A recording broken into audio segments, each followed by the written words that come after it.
Hi there, आज मैं आपके लिए लेकर आया हूँ PSY 101 इंट्रोडक्शन टू साइकोलॉजी का करंट पेपर। ये करंट पेपर जो है फाइनल टर्म के एग्जामिनेशन का है, यानी जो एग्ज़ाम्स अभी करंटली चल रहे हैं उनका है। तो पेपर कुछ इस तरीके से आया था कि जो 60% MCQs थे वो थे पास पेपर्स से, और क्वेश्चंस जो है वो कुछ इस तरीके थे जैसे कि Hippocrates postulate a theory of humour that accounts for the basic human activity, he believe that for temperaments for personality. तो नाम लिखने थे उनमें से किसी चार के सॉरी किसी तीन के नाम जो है वो लिखने थे, सिर्फ तीन के।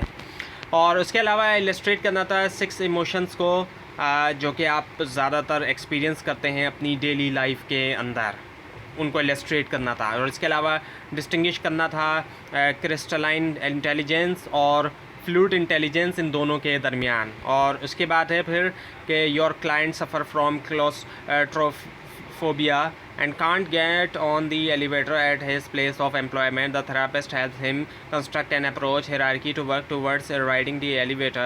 The client is trained in relaxation before the approach hierarchy is used. So briefly explain the behavioral technique that is being employed in the above mentioned scenario. तो एक पूरा का पूरा ये ऊपर आपको एक सिनेरियो दिया गया है। सो ब्रीफली एक्सप्लेन करना था जो बिहेवियरल टेक्निक है जो कि जिसको एम्प्लॉयड किया जा रहा है, और ऊपर का जो सिनेरियो है, जो पूरा का पूरा आपको एक सिनेरियो दिया। तो ये पूरा जो क्वेश्चन है इतना बड़ा, ये एक पूरा सिनेरियो बेस्ड क्वेश्चन आया था। सो उसके बाद फिर हैंस सिलाई propose that a person's initial awareness of the presence of a stressor is alarm and mobilization stage. So name and briefly explain the other two stages. So आपने नाम देने थे और briefly explain भी करना था जो दूसरी दो stages हैं।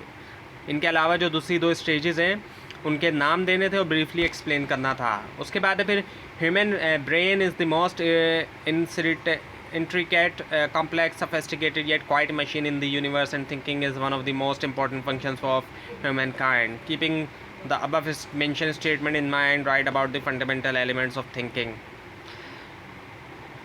So जो स्टेटमेंट आपको दिया गया है इसको सामने रखते हुए, अपने जहन में रखते हुए, जो इतना बड़ा आपको स्टेटमेंट दिया गया है, आपने लिखना, यानी कि स्टूडेंट्स ने लिखना था फंडामेंटल जो एलिमेंट है थिंकिंग के, उसके बारे में, जो फंडामेंटल एलिमेंट ऑफ थिंकिंग है उसके बारे में लिखना था, जो ऊपर स्टेटमेंट दिया गया है इसको जहन में रखते हुए।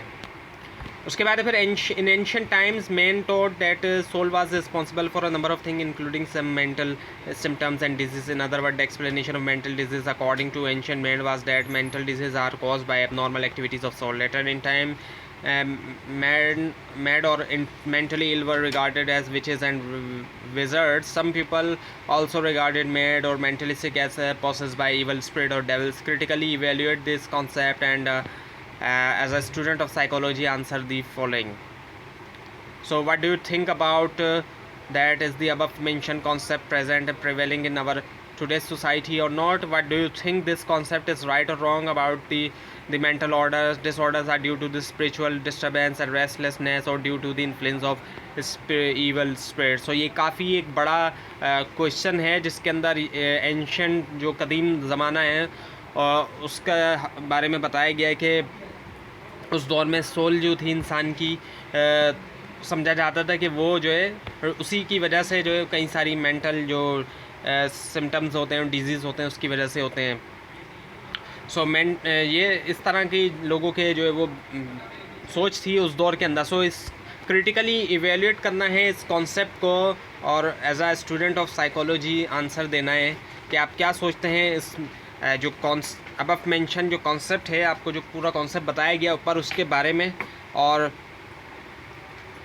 आज की सोसाइटी के भी बारे में कि ये जो कॉन्सेप्ट है आज की सोसाइटी के बारे में, और इसके बारे में आप क्या सोचते हैं, और ये कॉन्सेप्ट सही है या गलत है, और जो मेंटल डिसऑर्डर है ये स्पिरिचुअल डिस्टर्बेंस की वजह से है या फिर रेस्टलेसनेस की वजह से है या फिर इविल स्पिरिट का जो इन्फ्लुएंस है उसकी वजह से है। सो इसको एक्सप्लेन करना था कि इसकी जो वजह है वो क्या है।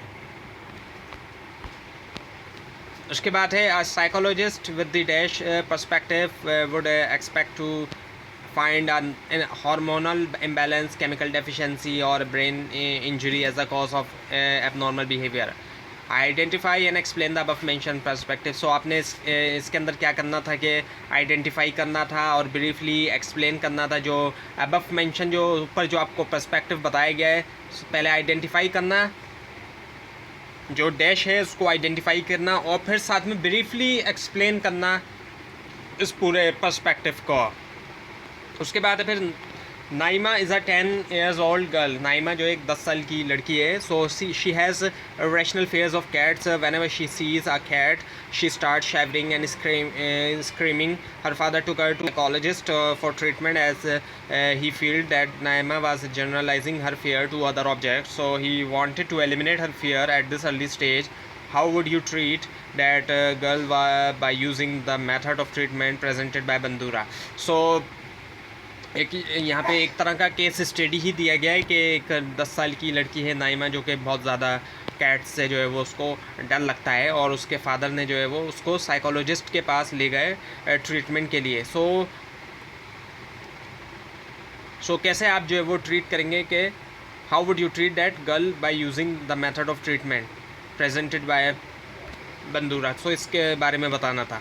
और उसके बाद फिर mister Maqbool Babri was recently appointed. जो मिस्टर मकबूल बाबरी हैं उनको अपॉइंट किया गया था स्पोर्ट्स साइकोलॉजिस्ट के तौर पे पाकिस्तानी क्रिकेट टीम के लिए। So what could be the reporter of his duty.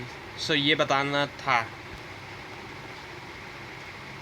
Thoroughly read करें, रिलाई नहीं करें आप पास्ट पेपर के ऊपर। सो उसके बाद आप इसको ईज़िली जो है वो अटैम्प्ट कर सकते हैं पेपर को। तो इस तरीके से क्वेश्चंस आए थे इस पेपर के अंदर और इस पेपर को आप डाउनलोड कर सकते हैं नीचे डिस्क्रिप्शन बॉक्स में दिए गए लिंक से। लेकिन अगर आपको लिंक न मिले उसके लिए आप नीचे कमेंट कीजिए और मज़ीद कोर्सेज के करंट पेपर और पास पेपर्स हासिल करने के लिए इस चैनल को सब्सक्राइब कीजिए, बेल आइकन के ऊपर क्लिक कीजिए। Thanks for watching this video and best of luck for your exams.